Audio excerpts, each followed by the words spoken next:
Complete revision notes of halitosis. What is halitosis? Halitosis is an unpleasant odor or smell emerging from the mouth or nostrils that is detected by patient or others. 35% of the world population suffer from bad breath. Halitosis, also referred as bad breath malodor, puppy breath, and the dragon mouth. Now, what is the pathophysiology of halitosis? Anaerobic bacteria are responsible for bad breath. These bacteria are abundantly present in the oral cavity, tonsils, and throat. In oral cavity, anaerobic bacteria, along with food or meals, along with the acidic environment, all these three react to produce volatile sulfur compounds such as hydrogen sulfide, methyl mercaptans, or the putrescent carbapenem. H2S smells like the rotten eggs, methyl mercaptan smells like the gym socks, and putrescent carbapenem smells like the old garbage. So there is one most important uh, note for MCQs. These anaerobic organisms thrive in low oxygen tension, typically of deep periodontal pockets, posterior tongue papilla, and the cryptic tonsils. Now there are various types of halitosis. We have physiologic bad breath, which affect all the normal healthy individual. This is caused by anaerobic bacterial overgrowth, primarily localized on the tongue, deep in the papilla. For second, pathologic bad breath, which occurs secondary to the oral infection, including the carious lesions and teeth decay. Then, third, halitophobia, which is a clinical condition where patient complains of bad breath, persistent despite definite treatments, often rooted in underlying psychiatric illness. Number 4, transitory bad breath, which is a temporary condition occurring post-consumption of specific foods like onion, garlic, or some medications, and these typically last for hours or days, therefore known as transitory bad breath. So we have four types of halitosis: physiologic, pathologic, halitophobia, which is not a bad breath, which is due to some psychiatric illness, and then we have the transitory bad breath, which lasts for some time or for a short period of time.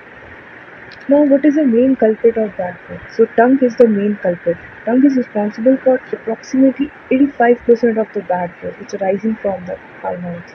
The tongue has highly glossy or irregular surface which facilitates food accumulation, and bacteria utilizes these trapped foods, as shown in this figure, to manufacture the foul-smelling sulfur compounds.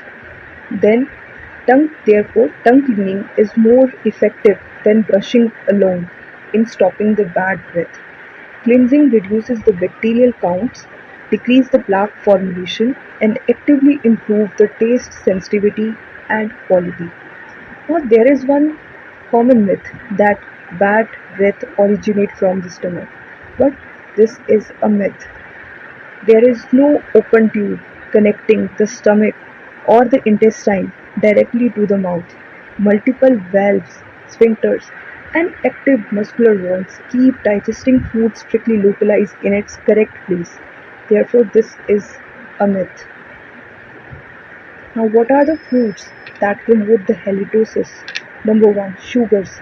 Bacteria digest sugar rapidly, breaking them down into metabolic waste while generating an acidic oral environment. Number 2, dense proteins or dairy products like cheese, yogurt, ice cream, they all stick to the tongue and between the teeth.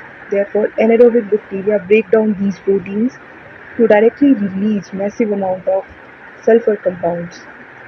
Then acidic foods. Anaerobic bacteria multiply at an accelerated rate in acidic environment. For example, coffee, tomato juice, citrus juices, aerated sodas. All these foods can promote halitosis. Then we have onion, garlic, cabbage. When consumed raw, malodor emerges directly from the mouth because the indigenous sulfur compound loaded inside these vegetables.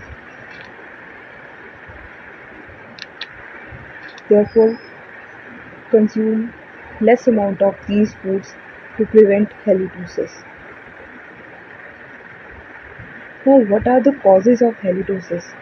Dental causes include the dental decay, like the caries in the tooth, exposed teeth structure, gum diseases like the periodontitis, gingivitis, oral infections, localized abscesses, oral cancer, xerostomia, that is dry mouth syndrome, or the habitual mouth breathing, heavy tongue coating. All these are the dental causes. Then there are some medical causes also, like sinus infection, cough, common cold, allergy, persistent post-nasal drip, lung abscess, diabetic ketoacidosis, which is characterized by a sweet and fruity odor. Then renal failure, characterized by an ammoniacal urinary odor. Hepatic failure, which is characterized by a fishy, mousy odor, or a fetal hepaticus, which is another name for this particular characteristic. Then we have the hiatus hernia, menstruation, systematic medication. All these are the medical causes of halitosis. Other miscellaneous causes like dietary factors like the fish, dairy products, garlic, eggs. All these are the causes of halitosis. Smoking, tobacco use, alcohol consumption, high systemic stress, certain professional conditions, high protein diets. All these are the causes of the halitosis. Now, how to palpate the submandibular lymph nodes? Always palpate submandibular lymph nodes bilaterally to check the inflammatory reactive changes which are secondary to several infections or the oral malignancies and which leads to halitosis.